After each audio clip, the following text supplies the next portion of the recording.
Hi, friends, and welcome again to our continuation of Discipleship in the New Age, Volume 1, Section 1. It's called Talks to Disciples. Part 9 of those talks, and it's a video commentary. And today is an important day historically, whenever you may have a chance to listen to this, because 20 years ago today, the World Trade Center suffered that attack, which, with other murky doings, brought down the entire edifice, with many people killed in the process. Among them, the firemen, the police, the first responders. So it's a day of reminiscence and questioning why this should have happened. It's a much different country now, and far more divided than it seems it ever has been. And we have to learn through the processes of real discipleship how to train ourselves under Master DK's guidance, at least this particular group, and how to help train others in a more receptive attitude to the ageless wisdom. We might call it changing the red into the purple, if we want to speak of symbolic methods. So I said, it's going to be program 44, and a little segue tells us that any delay in progress and any final severance comes entirely from the pupil. The master cannot do that occultly, and because of his love, he will not do that. There may be, he says, a temporary suspension of communication, and this may last throughout one life. That, however, is not long from the angle of the soul, and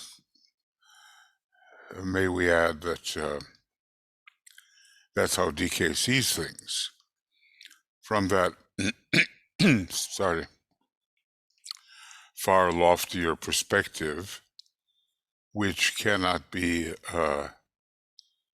achieved in the same way by the average disciple. The time sense for the masters is entirely different than the time sense for the seemingly isolated personality, which at times I think we all have. Going on here with DK,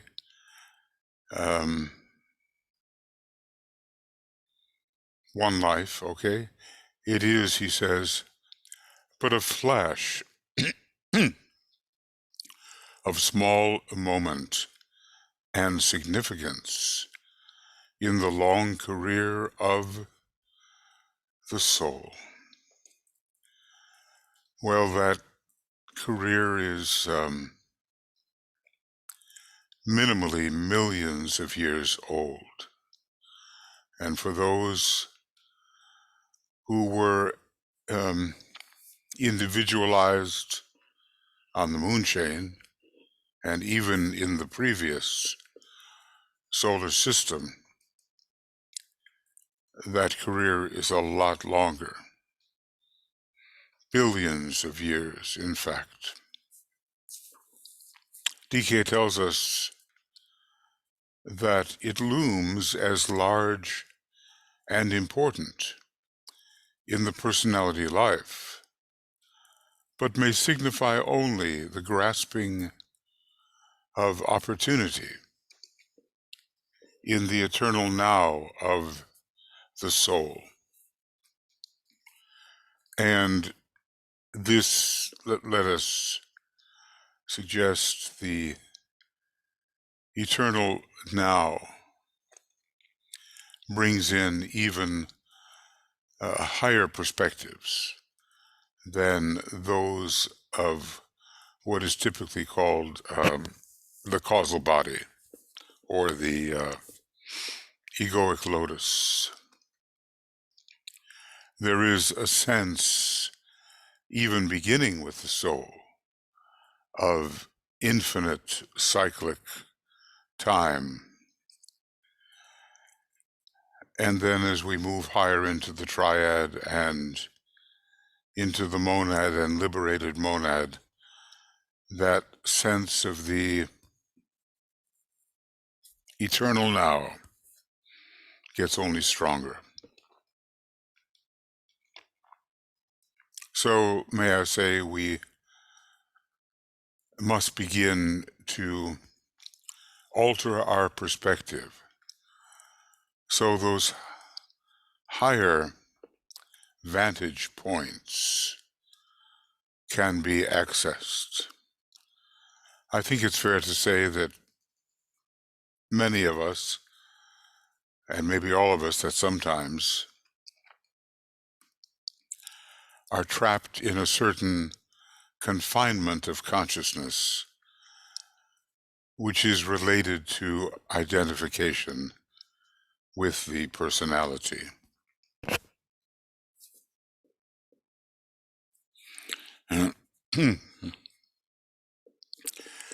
This is not a condition in which to remain. But it is so common, so customary, that sometimes, no matter what words we speak, that confining identification with a rebellious personality is what we actually experience. The alignment, soul, mind, brain, is difficult to achieve and brings in a kind of perspective which is not customary. So we labor on until such experiences become more commonplace to us, more customary. Our program for today, as I said, program 44, and we're on page 98. And DK says here some touching things about his attentiveness to those whom he has magnetized and who stand, shall we say, at the periphery of his ashram. If you really stop to think of it, it's an unusual thought that someone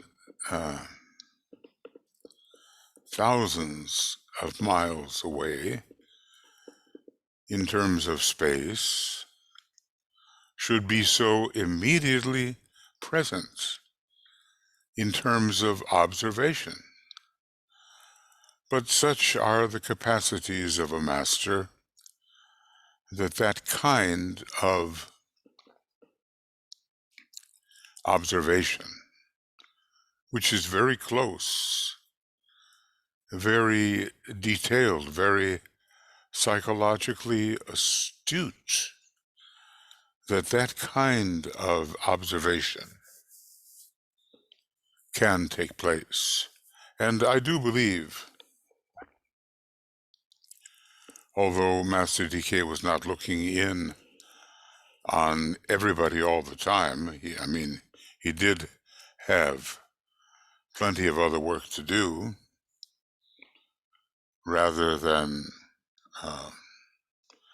take care of the relatively minor task of looking in on students.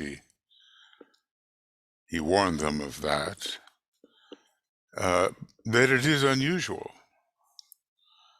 and very different from what we are able to do before we really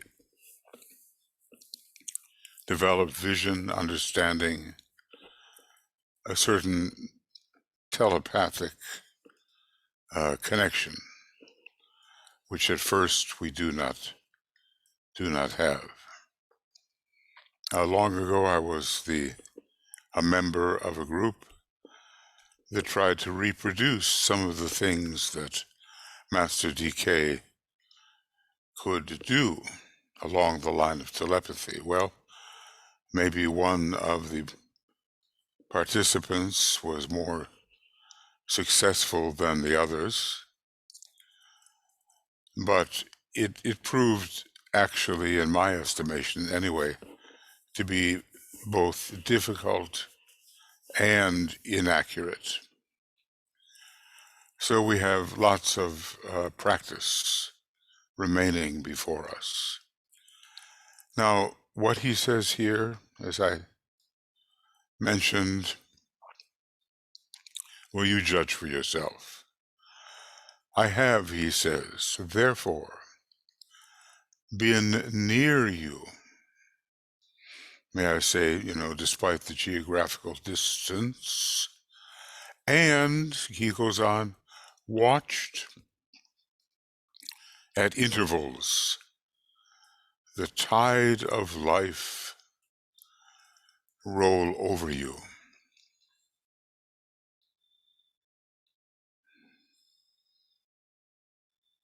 And a tide, has these pretty regular cycles and a certain extent that it may reach, a high tide, a low tide. So something of a compelling nature is rolling over the students, and it comes in a measured form. He goes on to say, I have noted your progress and your delay. May I say, he told a student in Australia that due to a recent decision, it would take him 3 lives to recover. Now, that is a significant delay. So, as he says, I have noted your progress and your delay. I have watched you succeed, and I have seen you fail. May I say, we have here a very compassionate, understanding, and accurately assessing friend who sees a great deal more in our comings and goings, in our augmentations of light and diminutions of light. He sees a lot more than we see, no matter how far away geographically he may be. So he says, I have watched you succeed and I have seen you fail. This I do. Okay, so I'm going to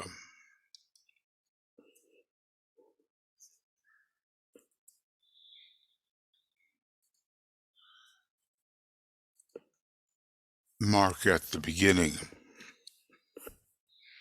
because all of us, have we not, experienced periods of progress when even we can note that we are progressing,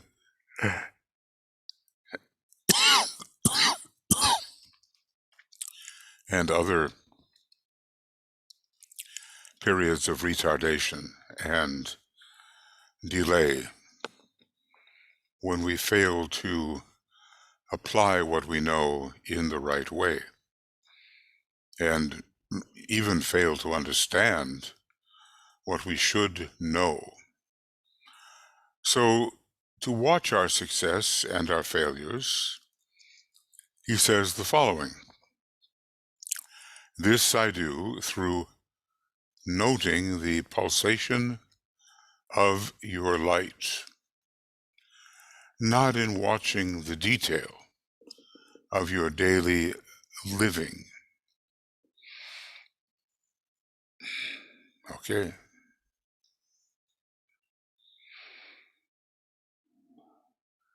It's like the cessation of recollection, and yet memory persists. So he doesn't watch the daily detail. He says, that is not warranted in this time of crisis, may I add, because time and timely response is so important when crises that threaten all of humanity are in process. So watching this detail of daily living, I mean, some of us, may I say, might imagine, the Tibetan is seeing everything I do. I'm reminded of this kind of frivolous Christmas song.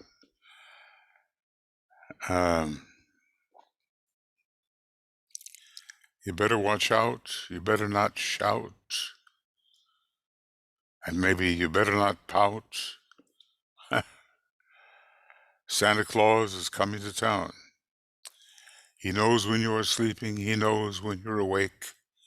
He knows if you've been bad or good, so be good for goodness sake. You know, that's like having some great eye over you all the time. And I think probably Master DK can do a better job of it than Santa. So anyway, he says, I'm watching you through the pulsation of your light, noting the pulsation of your light, and not watching the detail of your daily living. That is not warranted in this time of crisis, he says. The masters, I might say, were among the busiest of people during the Great War. And I'm thinking particularly of the Second World War, when the possibility of the human experiment nearly came to an end. So there's this special method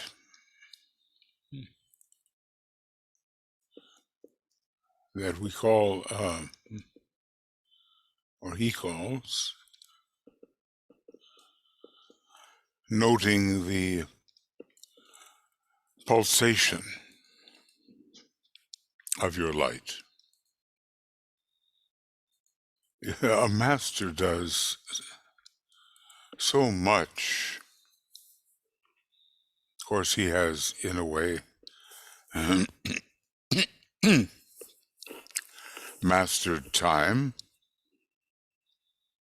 as one day we will. So naturally, he can get done in a short period of what we call time far more than the average disciple. Because it might come up to us that we ask, how can he handle all this?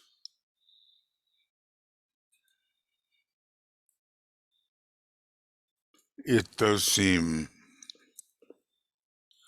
so very overwhelming. Well, at least it does to me, I must say.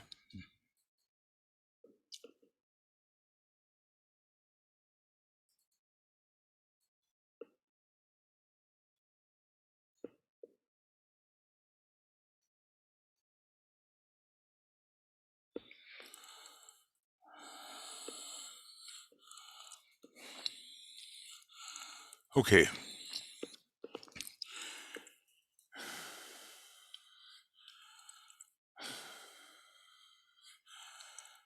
So, let's go on.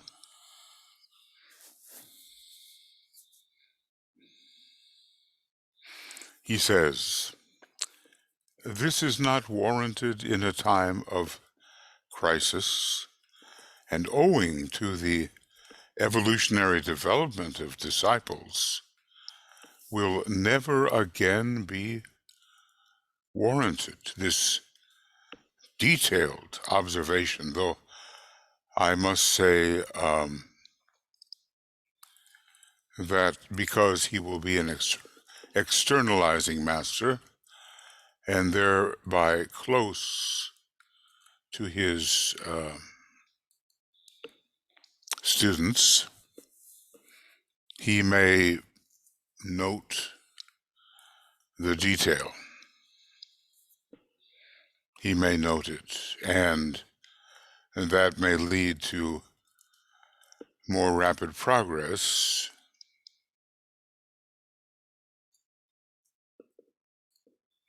for those he instructs. He so often tells us, well, we can't do that now because there's no living teacher on the physical plane with you. But of course, one day there will be.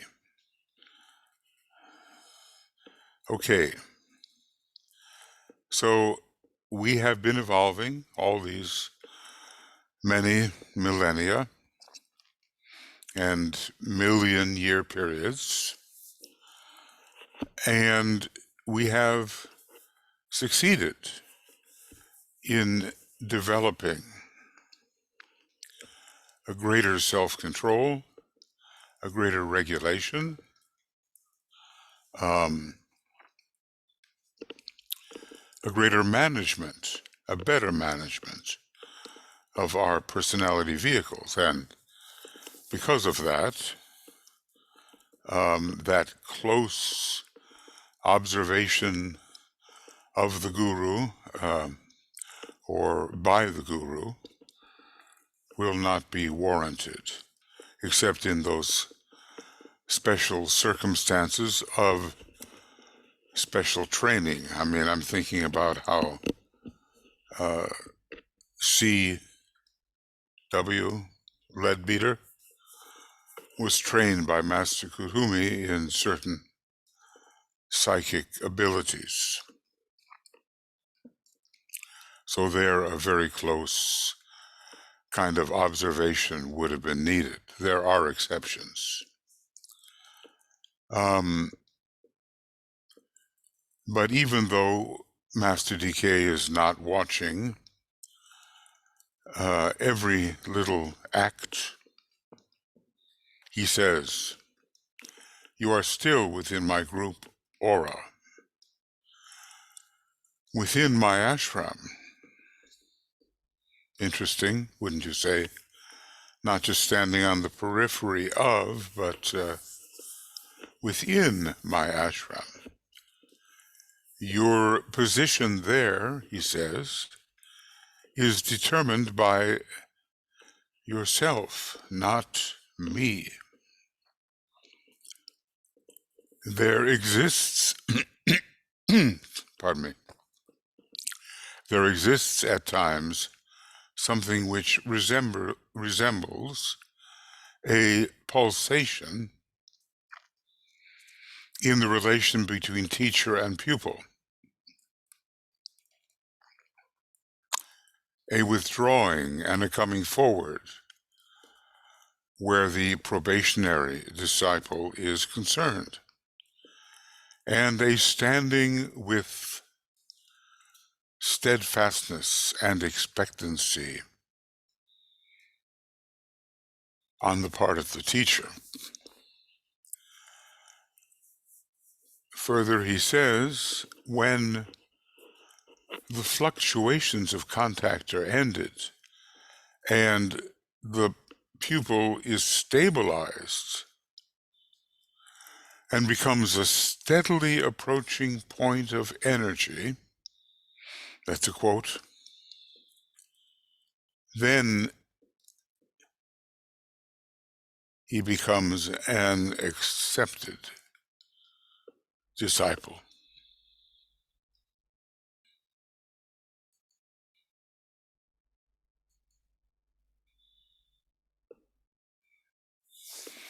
Well, perhaps we have wondered how it is that the student makes the grade for acceptance. And often, recently, DK said, the truly accepting disciple already is moving into accepted discipleship, and especially if a pledge is made. But here is something important. When these fluctuations of contact, and I might say they're pretty much going to be the responsibility of the student, actually, not so much the responsibility of the teacher. When the fluctuations of contact are ended and the pupil is stabilized and becomes, we might say, anchored, and becomes a steadily approaching point of energy, then he becomes an accepted disciple. Then, according to law, I suppose, and according to the rules, he can become an accepted disciple. Of course, in our studies, we have shown or repeated that too much is made of being an accepted disciple. It can lead, as one of the final tests, to a kind of egotistical response. Oh yes, I'm an accepted disciple, are you? Rather, the attention should be given to the accepting and to the pledge and to the service. And then we will see that steadily approaching point of energy.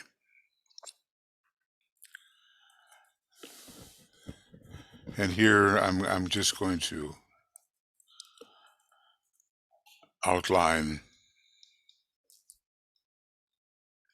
what Master DK tells us about the behavior of students and the kind of phenomena that appear to be experienced It could be, may I say, it could be experienced as, oh, sometimes the master approaches me and sometimes he withdraws.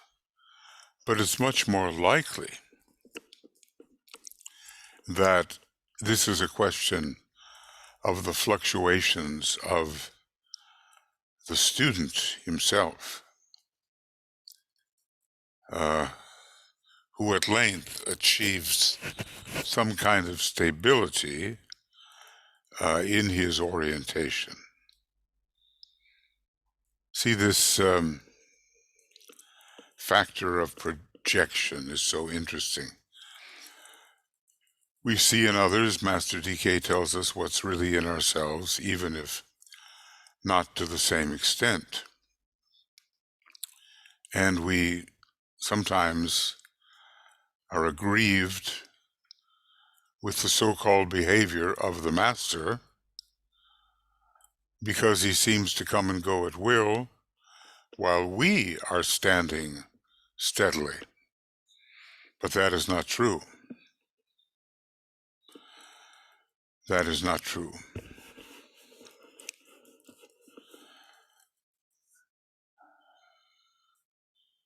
But for so many, at first, there is this pulsation. And you know, in prosaic terms, we have our good days and our bad days. We have our spiritually sensitive days and our rather opaque days when the Master does not seem to be present. But let's look at our own vision and understanding, our own striving, our own tendency to move forward rather than fall back. Now he speaks here of his own group. Even if they were divided into groups of 9, or intended to be so divided, it would still be one big group. He says, some in my group of disciples are stabilizing. Some are retreating. That idea of falling back. Some few are approaching, and I watch with interest. We are being studied, aren't we? Okay. And I watch with interest the waxing and the waning of their light. Always seems that there's kind of a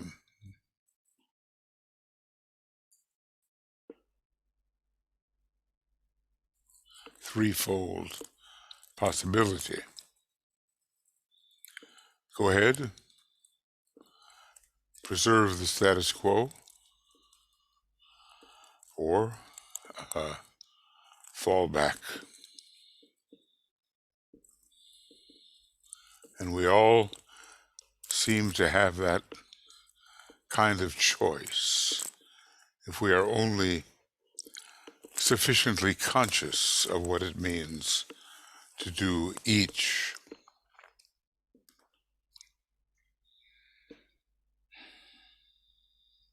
If we are really anchored spiritually on the physical plane, we can and probably will be seen as an approaching point of energy, of light, of love, of dedicated will.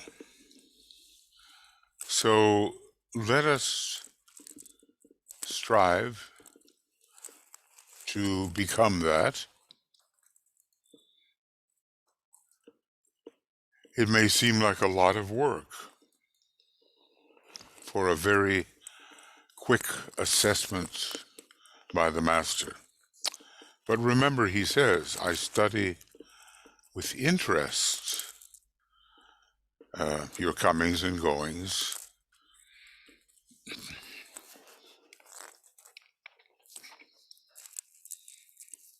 and obviously attempts to draw them in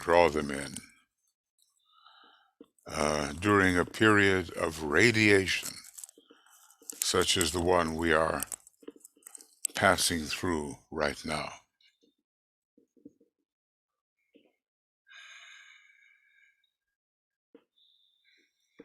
I would not like to be one of those chelas that was retreating from the suggestions that the Master offers us. And yet, we've all been through that. I just know it. Okay. He goes on to say, the mobilization of every disciple is demanded at this time, and when I say this time, I refer to the present time and the next 50 years. Well, let's just say that this was written in the quite early 30s. So that would have taken us to 1980s. It was interesting in the 80s that there was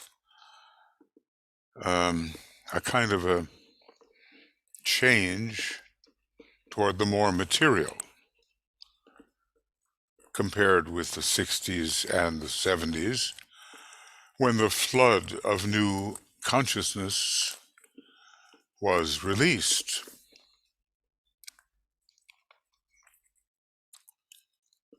So here this is 90 years ago, 85, 90 years ago, that this is written, and we have to pause and ask of ourselves,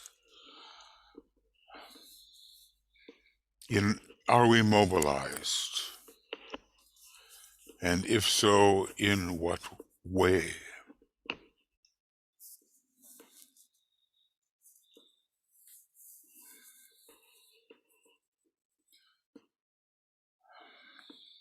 These 50-year cycles, they do relate to the second ray.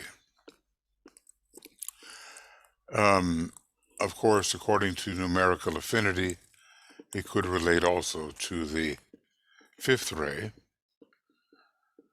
So here a 50-year cycle is being emphasized, and we remember that from 1950 to the year 2000, the independence of the fifth ray scientific ashram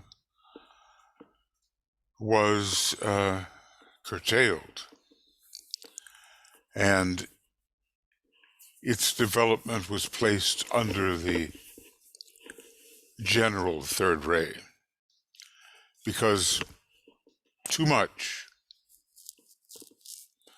was being assimilated too fast. Okay, so what about this mobilization? Because it's good to feel mobilized under the will of the Master. Remember, Master Moria, it is a joy to do the Master's work. It is good to be ready to respond to the need. And we can't do that if we're in some kind of supine position.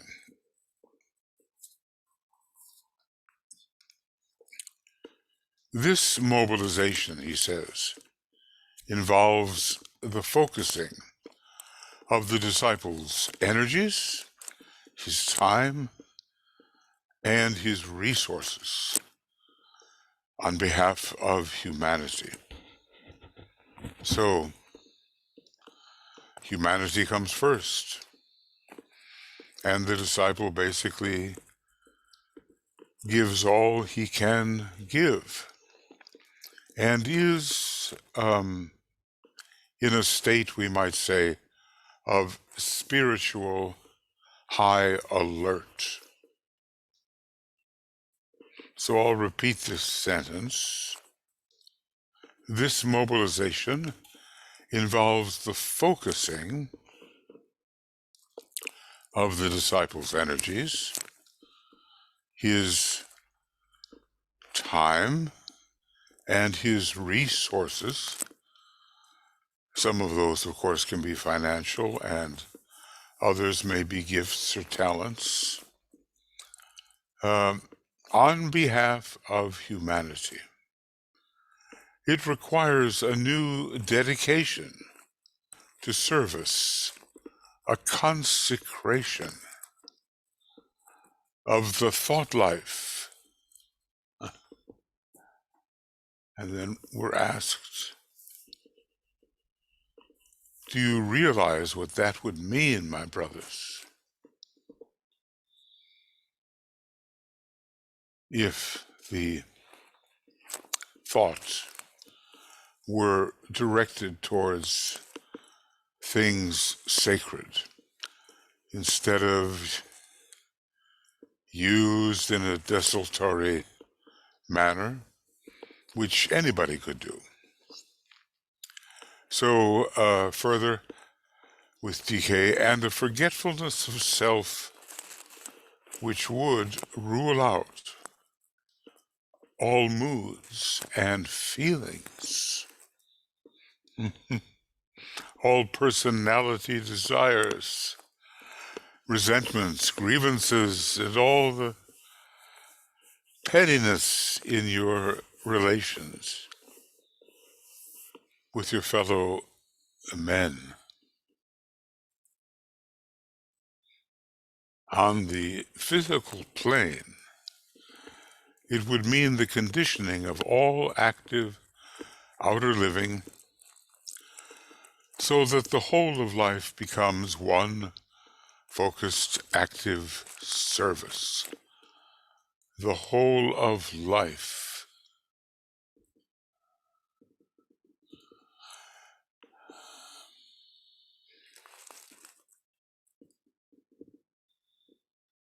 Becomes.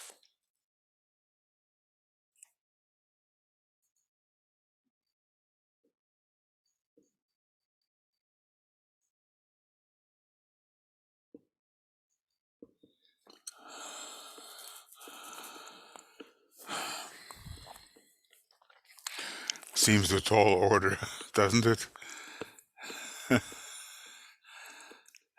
One focused, active service.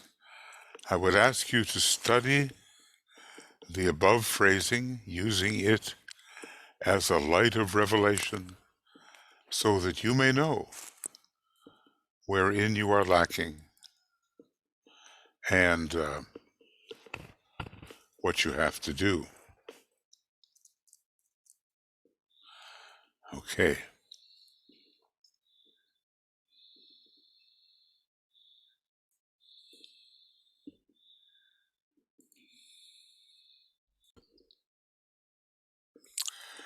Okay, so let's go on there. Just a little technical matter I had to deal with. But this is the picture of mobilization. And it is demanding. It requires, he says, a new dedication to service, a consecration of the thought life. Apparently, may I say, our thought life is not sufficiently consecrated. And he asks us, do we realize what that would mean? and a forgetfulness of self, and it would be the little self. And can any of us do this? That rule out all moods and feelings, all personality desires, resentments, grievances, and all pettiness in your relation to your fellow men. Well, I suppose if we took this seriously, we would realize how far we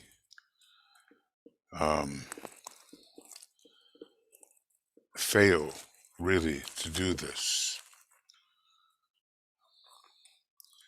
Because which one of us is devoid of moods and feelings of a personality nature and personality desires and resentments, so many, as we disapprove of each other's behavior,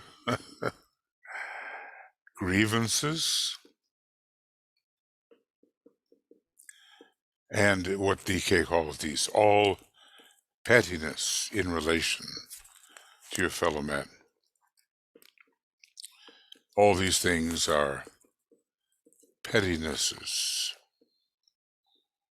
So, mobilization demands all this, and we have to know whether we can do it. So he says, assess yourself, right? What does he say? On the physical plane, it would mean the conditioning of all active outer living so that the whole life becomes one active outer service. So, okay, let's study ourselves and try to find out what is the real story with us.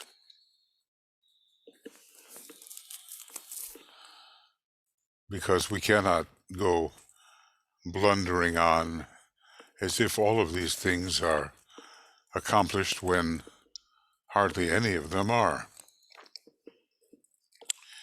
All right, a little more. I have given you, he says, in the past, a very great deal of instruction, help, and encouragement. Can any of us doubt this as we meticulously or with attempted meticulousness go over what he has presented? That, he says, you still have. And it would profit you much if you spent some time recalling it.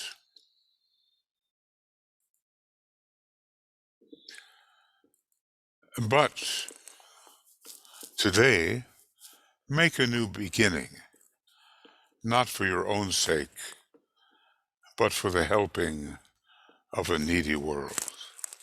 Forget yourselves. So that's one of those punctuated statements, isn't it? Forget yourselves. So recall the past, yes, and all that has been given, but make a new beginning today. Seize the day, as it is said. If we but knew how to do it, And why? Make a new beginning, not for your own sake, but for the helping of a needy world. Forget yourselves. May I add, I wonder if we really do realize how needy the world is. I suppose if we spend some time on a garbage heap in an impoverished country whose only source of livelihood and maybe even of food was that garbage heap, we might know more about what a needy world really is.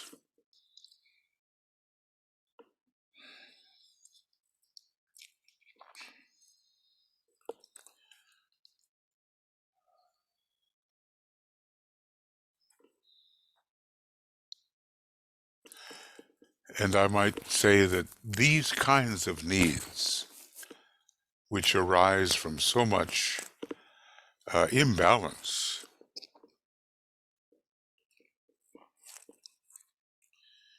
have to be overcome in the Aquarian age. We cannot go on in a situation of extreme riches and extreme poverty,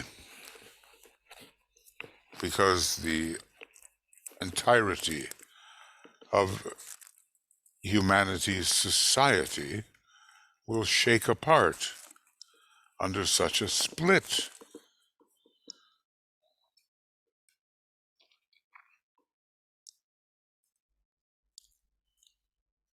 There's so much to do to bring some degree of balance. And the very rich fight it, and the very poor have no power, or not that they've discovered anyway, and feel helpless.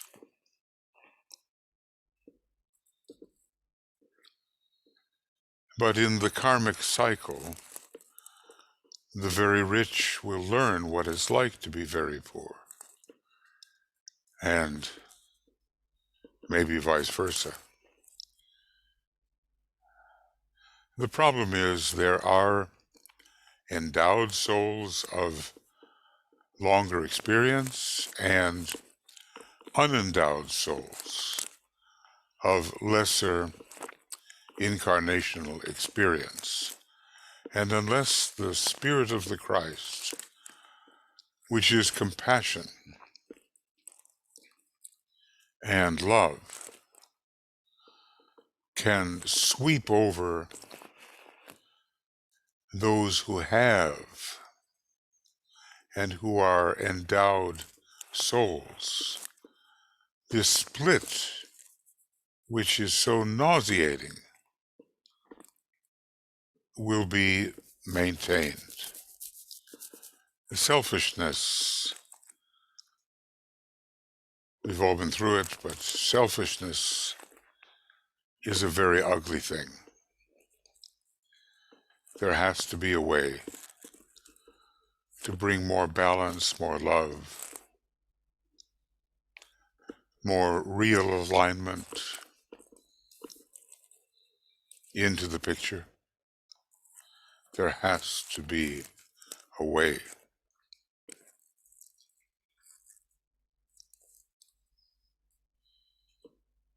And we think of the needs. Let us not forget the various kinds of needs of a needy world. We could go through every ashramic area and find the needs of a needy world. Politically disadvantaged, blinded and misled with false teaching, financially deprived, living in ugliness and squalor,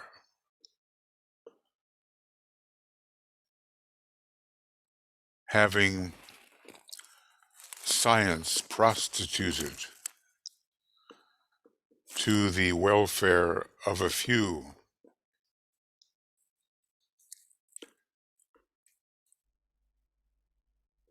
fanaticism which divides, and chaos of the seventh ray.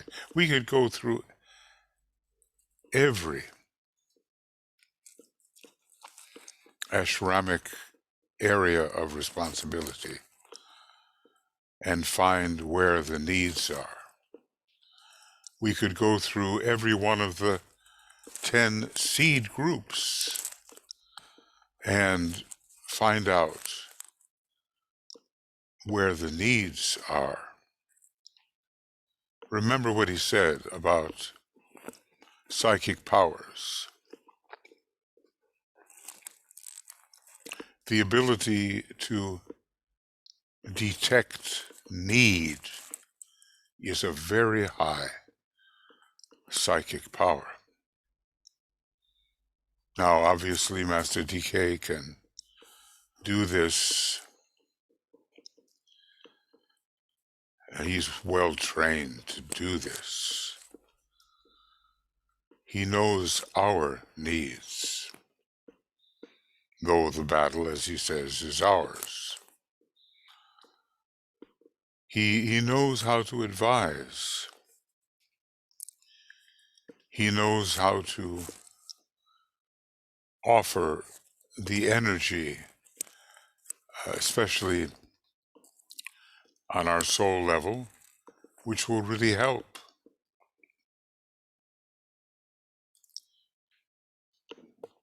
But we must attend to what he says.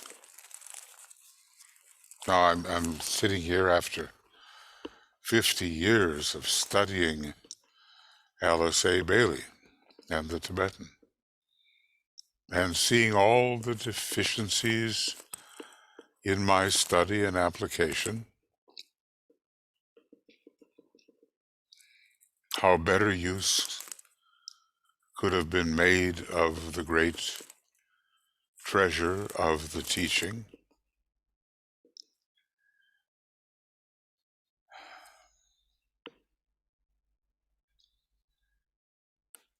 And what can one do except to make a new beginning? Today, make a new beginning. Because all of us have been deficient.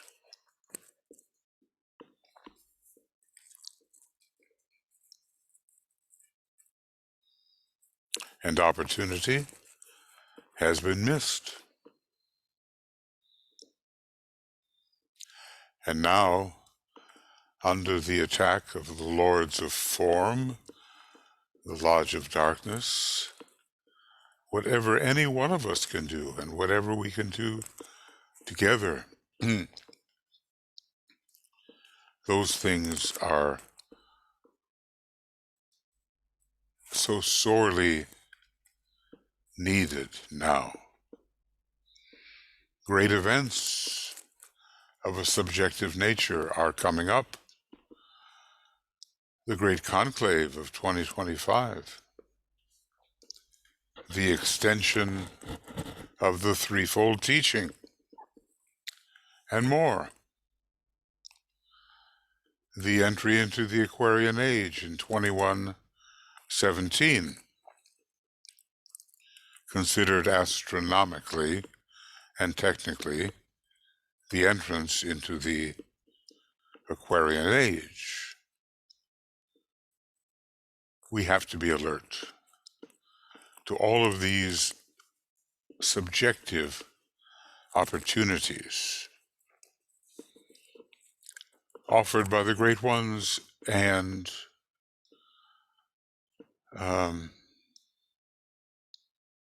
brought to us by Master DK, who alerts us to the possibilities.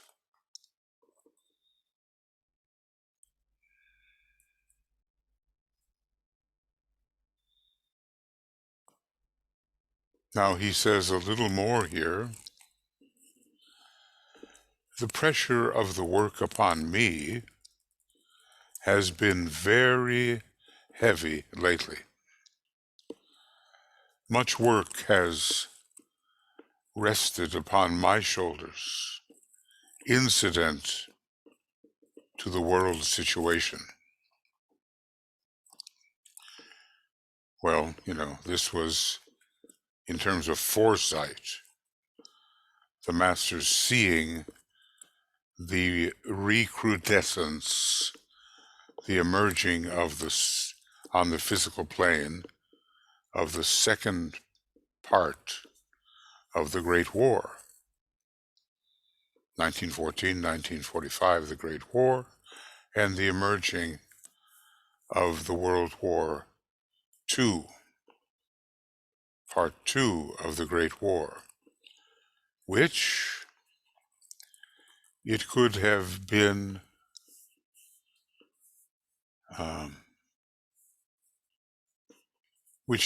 kept subjective.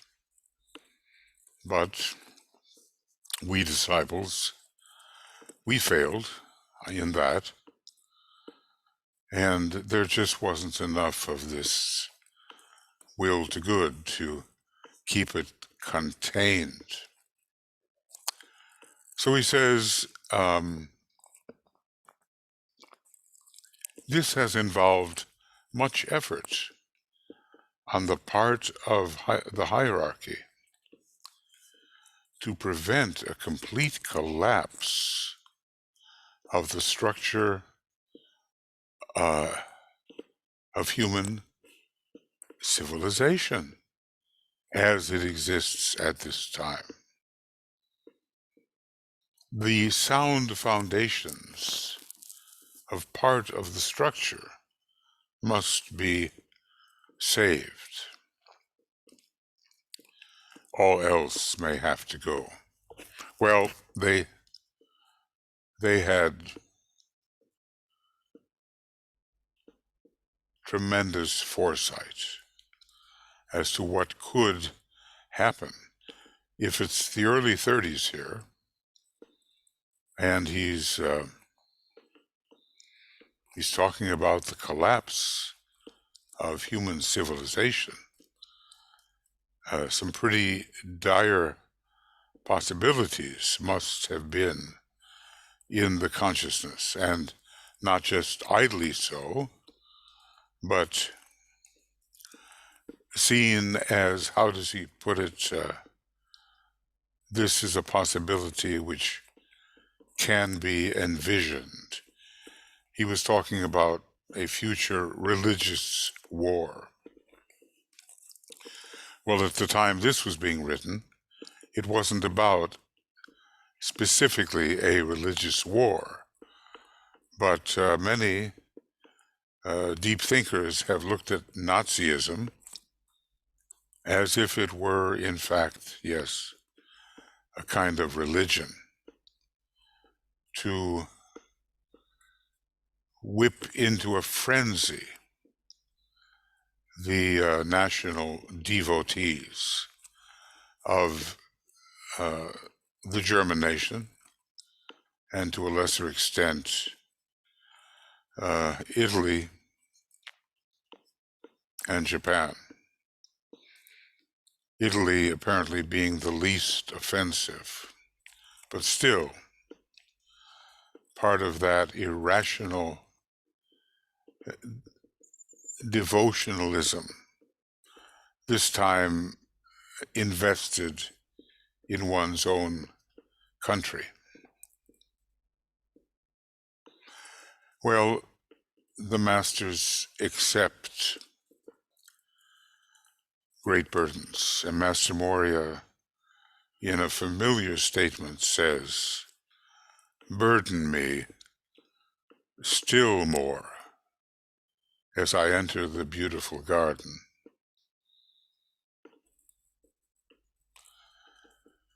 So there is a great spiritual hero willing to take on more and more.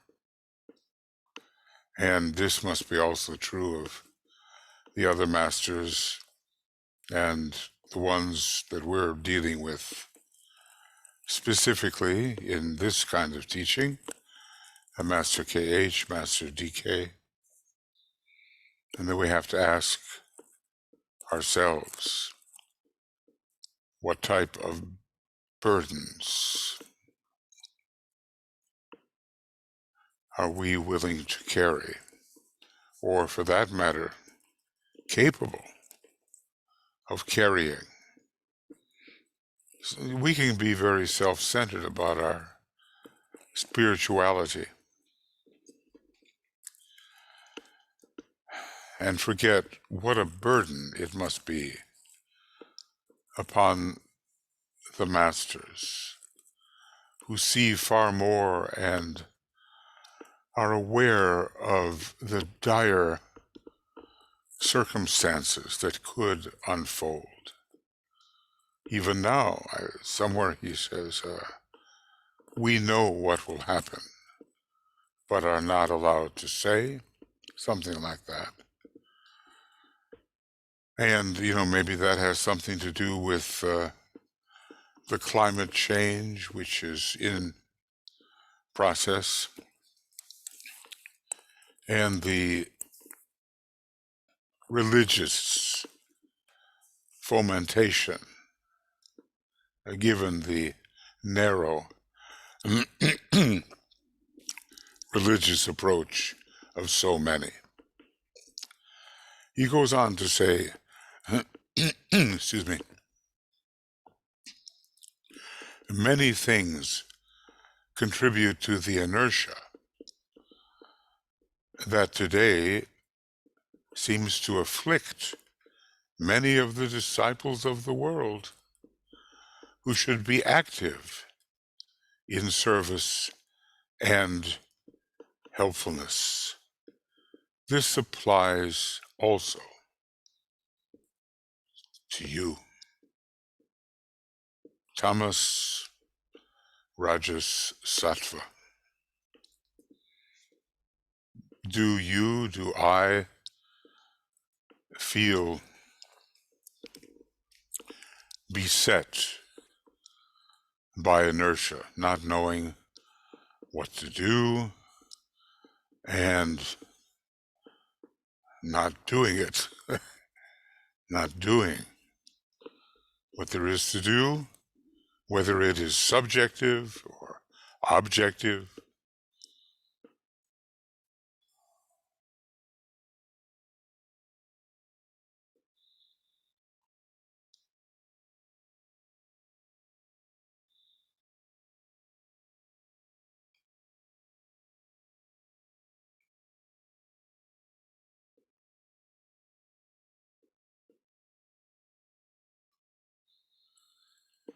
The pressure of war conditions, as he says, now remember already, Japan and China and Italy, Ethiopia, these were precursors to the full explosion of the Second World War. The pressure of war conditions and concern over your own personal affairs, attitudes, and reactions have crowded much that I might say and have said out of your minds. So already, may we say, things were building up, and a dire future could be anticipated unless humanity took the unprecedented step of giving all that they could to the theme of the first great invocation, aligning with the forces of light. A time of tension, a time of anxiety. For those who could see what might come, it was indeed a time of anxiety.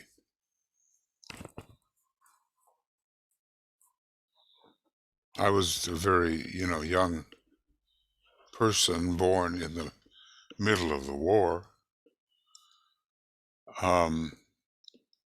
Somehow I have a memory of the relief that was felt by my parents and relatives and friends when Hitler was removed. I hear a song in my mind from a period when I was 2 years old, and it was like around and around Hitler's grave, around and around we go. I can still hear the one of those old 78 record players playing that. Maybe I didn't know what it was all about, but it impressed me. And the lightheartedness impressed me. That's the problem. We revert to a careless attitude, or what Master Moria might call light-mindedness, and he doesn't mean a mind filled with the light of the soul. It's a frivolity which would make us unprepared for the next assault of these forces of darkness. DK says that one of the first lessons which those in training for initiation have to master is that difficult dual attitude which permits right personality activity and real interest in personality affairs. And may I add, this would be a legitimate interest, not the kind of interest which is some kind of obsession with the state of one's personality, one's status, but no, an intelligent interest, real interest in personal affairs. And he goes on, and yet at the same time permits nothing personal to interfere with the subjective spiritual life, with service, and with the training given in preparation for initiation. So a difficult dual attitude that he's talking about here.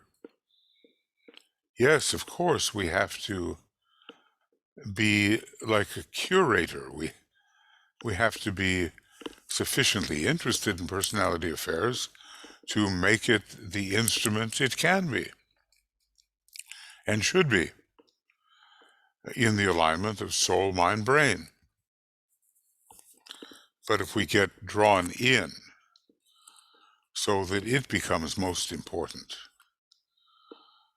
that preoccupation, we might call it, with personality affairs, then we have interference.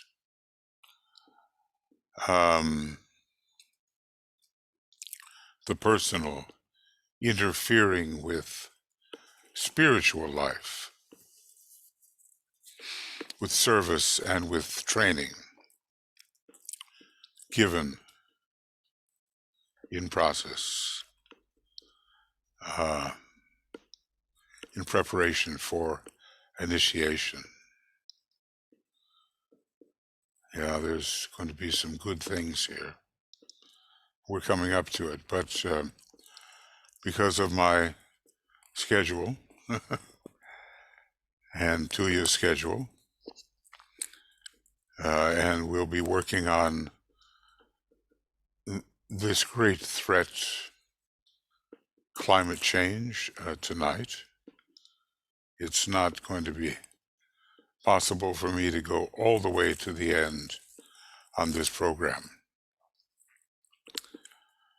DK tells us, as time goes on, I shall try to bridge between the old techniques and the newer modes of training by using a part of the ancient techniques,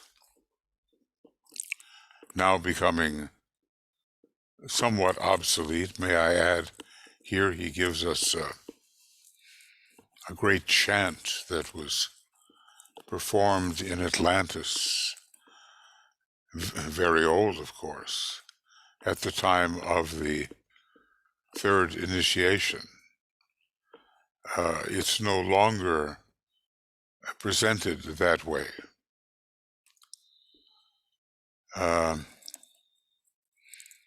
And let's see, I think on page 285 of Discipleship 2, another ancient chant, God is, it begins. And time is, space is, and so forth. Yes, now, in terms of the completeness they used to have, those ancient chants, yes, maybe they are somewhat obsolete, but they have not lost all their power and can be very useful to us. So he's a bridge, kind of makes you wonder, again, about the role of the fourth ray in his nature, as he does say, that in my work, the fourth ray mind is very important.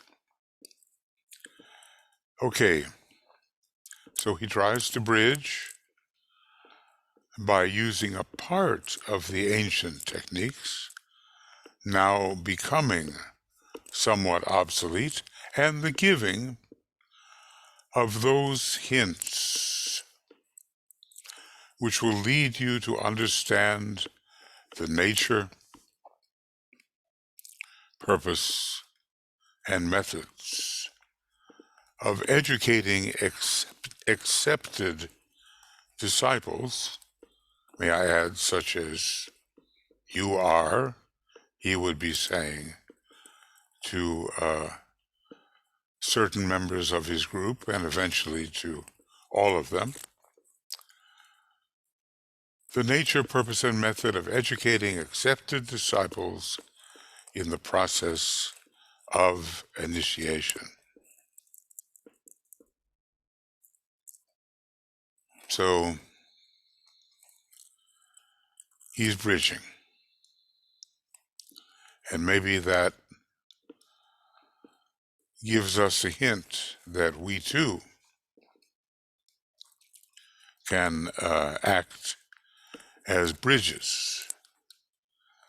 The fourth ray is so very necessary, the bridging ray, to eliminate the cleavages which arise in our energy system because of incorrect attitudes.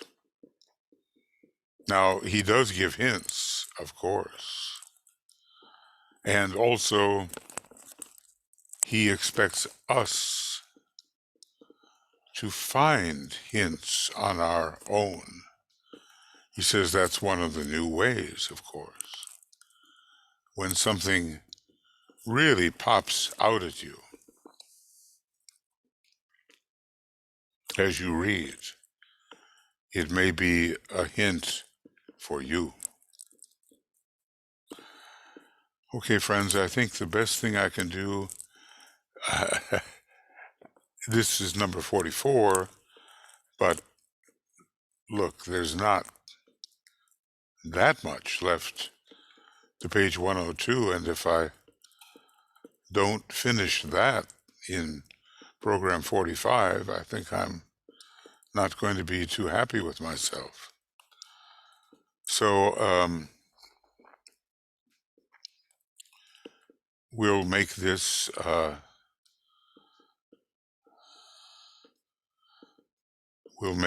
the end of this program, number 44.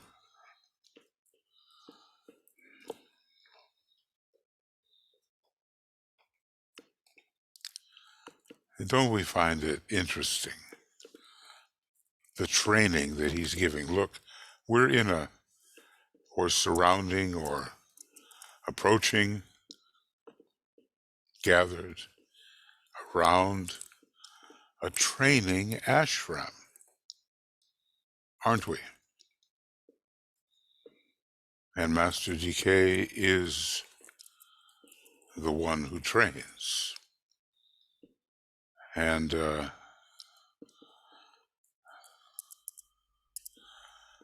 we've just done a little bit, but we're almost on page 100. And our next, and I hope to make it our final program on these talks to disciples, probably won't be today, on the day that's commemorating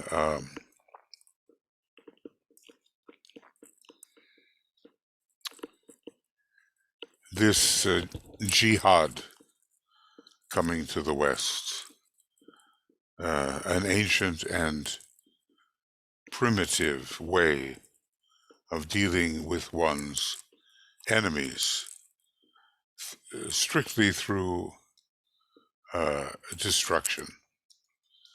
Think how far away is the Christ's dictum, love your enemies. Well, anybody addressing that without knowing the background would say, well, that's impossible. My enemy is my enemy. But no, love your enemies. That's hard to apply, and we have to meet the enemy as a soul, and even more, because it's not always so easy to love the brutal mistakes of an enemy's personality. So it's part of the statement, condemn the sin, but not the sinner. But we have to find who the sinner really is. Really is.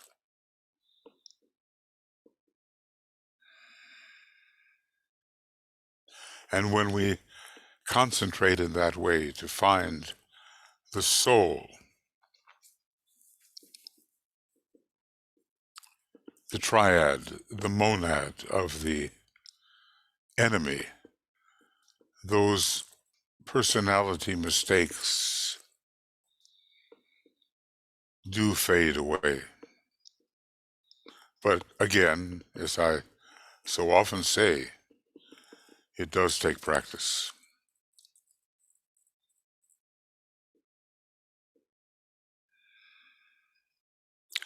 And it's so easy to fall back and kind of forget yourself, and revert to previous methods. reversion is so easy and so profitless. So although this road is a tough one, let us not, or let us at least not revert.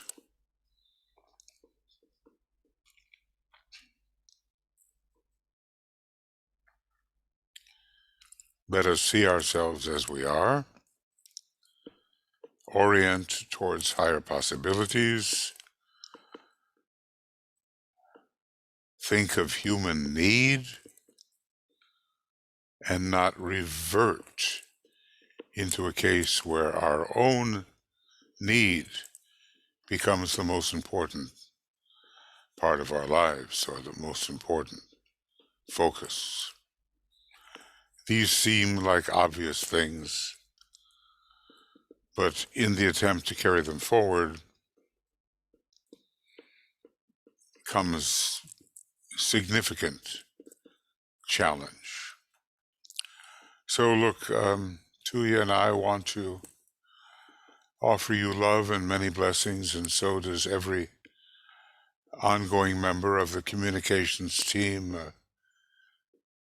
BL and Joe and Michael, or Mikhail and Michael and Bob, and well, and a number of others who have helped with the virtual conferences.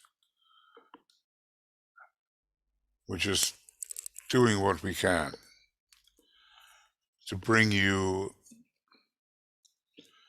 the opportunity to attune at a higher point of tension.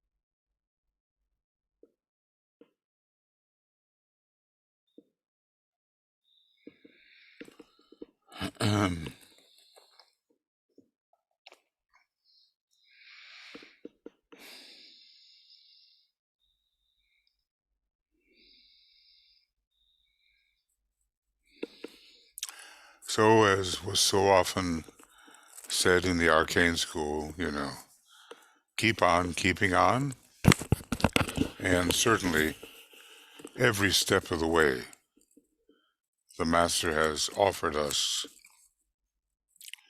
expert advice on achieving, let us say, accepted discipleship and moving intelligently and with increasing love towards the initiation which looms before us, as initiations do for every true disciple. All right, I'm going now to sign off on this program, and we'll find a time to finish off this section 1 with program 45. Lots of love from all of us.